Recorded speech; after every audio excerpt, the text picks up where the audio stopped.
The stillness of the dawn of a hot summer's day in this village is about to be shattered. Israeli soldiers storm through the replica of a South Lebanese Hezbollah village, similar to the conditions they experienced 7 years ago during the 2006 war with Hezbollah.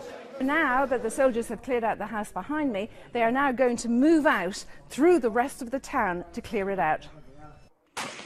A report on Israel's performance during the 2006 war concluded that the country went to battle without an exit strategy, or deciding whether it wanted to deal a short, sharp shot to Hezbollah or clear South Lebanon of the Islamic group, recently defined by the European Union as a terrorist organisation. The report also found that Hezbollah had, for a few weeks, resisted, quote, the strongest army in the Middle East. The IDF, it said, did not have an effective response to Hezbollah's rockets. Lessons were learned.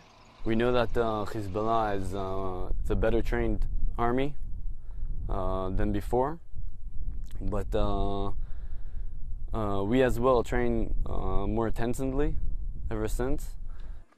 The soldiers' training is now focused on learning the secrets and methods of Hezbollah warfare, finding and locating its underground tunnels so instrumental in the 2006 war. But much has changed in the Middle East since then.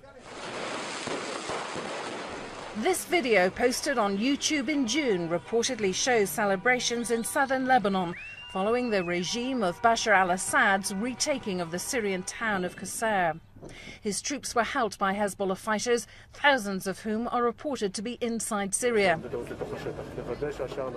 What Hezbollah may have learned about tactical warfare in Syria isn't lost on the man responsible for securing Israel's side of the Lebanese border along the Mediterranean Sea. As you see, the space is beautiful. You see it's green.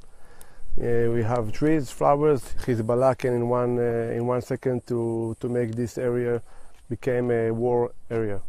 In his view, another Israel-Hezbollah war will be very different from the last one. I think that Israel won't make it 3 or 4 weeks. It will be short and painful for Lebanon. Israel is determined not to be taken by surprise again and says it has no preemptive military ambitions in Lebanon.